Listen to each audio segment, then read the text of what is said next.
Digital ലോകത്തെ സുവിശേഷ പ്രഘോഷണത്തിൽ നിർണായക നാഴികക്കല്ലുമായി ആഗോള മിഷണറി സംഘടനയായ ക്രിസ്ത്യൻ വിഷൻ തത്സമയ ഓൺലൈൻ ഗെയിമിംഗിലൂടെ നടത്തിയ സുവിശേഷ പ്രവർത്തനത്തിനിടയിൽ ഒരാൾ ക്രിസ്തുമതം സ്വീകരിച്ചതായി സംഘടന ഔദ്യോഗികമായി അറിയിച്ചു.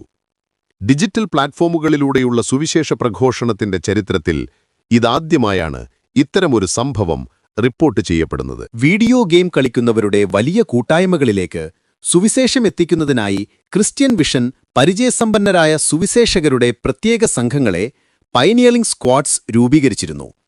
ഗെയിമുകൾ കളിക്കുന്നതിനോടൊപ്പം തന്നെ സഹകളിക്കാരുമായി ആത്മീയ സംഭാഷണങ്ങളിൽ ഏർപ്പെടുക എന്നതാണ് ഇവരുടെ രീതി. RAC റെയ്ഡേഴ്സ് എന്ന മൾട്ടിപ്ലെയർ ഗെയിം കളിക്കുന്നതിനിടയിലാണ് ഈ സുപ്രധാന മാറ്റമുണ്ടായത്. ഗെയിമിൽ ഏർപ്പെട്ടിരുന്ന ടീമംഗങ്ങൾ മറ്റു കളിക്കാരുമായി വിശ്വാസത്തെക്കുറിച്ച് സംസാരിക്കുകയും പ്രാർത്ഥനകൾ പങ്കുവയ്ക്കുകയും ചെയ്തു. ആ സെഷനിൽ മാത്രം ഏകദേശം 20ഓളം വിശ്വാസപരമായ സംഭാഷണങ്ങൾ നടന്നു.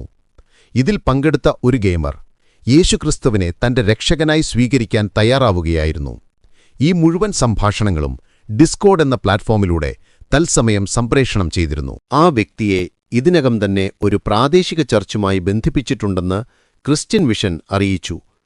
അദ്ദേഹത്തിന്റെ വിശ്വാസ ജീവിതത്തിലെ അടുത്ത ഘട്ടങ്ങളായ മാമോദീസ, ശിഷ്യത്വം എന്നിവയിൽ പള്ളി അധികൃതർ മാർഗനിർദ്ദേശം നൽകിവരുന്നു. ഓൺലൈൻ കമ്മ്യൂണിറ്റികൾക്ക് അവരുടേതായ ഭാഷയും സംസ്കാരവുമുണ്ടെന്നും അത് മനസ്സിലാക്കി വേണം സുവിശേഷം പങ്കുവയ്ക്കാനെന്നും CV മാനേജിംഗ് ഡയറക്ടർ ഹെയ്ൻസ് ഓൾഡറേജ് പറഞ്ഞു.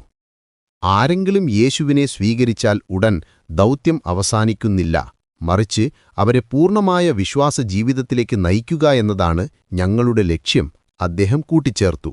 പരമ്പരാഗത സുവിശേഷ രീതികൾക്കൊപ്പം തന്നെ ഗെയിമിംഗ് ലോകത്തെ സാധ്യതകൾ പ്രയോജനപ്പെടുത്തുന്നത് വരും കാലങ്ങളിൽ വലിയ മാറ്റങ്ങളുണ്ടാക്കുമെന്നാണ് സംഘടനയുടെ പ്രതീക്ഷ.